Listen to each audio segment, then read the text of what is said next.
ইলিশ মাছের পানি খোলা রেসিপিটা তো সবাই ট্রাই করেছেন, তবে এভাবে একদিন ট্রাই করতে পারেন। আশা করি অন্যান্য রেসিপি থেকে এটা সবচাইতে বেশি মজার হবে। চলুন তাহলে রেসিপিটা শুরু করা যাক। এজন্য প্রথমে কড়াইতে দিয়ে দিলাম সরিষার তেল, আর এখন দিয়ে দিয়েছি পেঁয়াজ কুচি, সামান্য ভেজে নিব।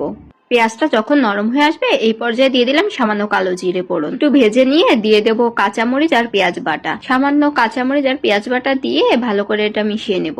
দিয়ে দিলাম পরিমাণ মতো হলুদ আর লবণ, দিয়ে এটা একটু কষিয়ে নেব।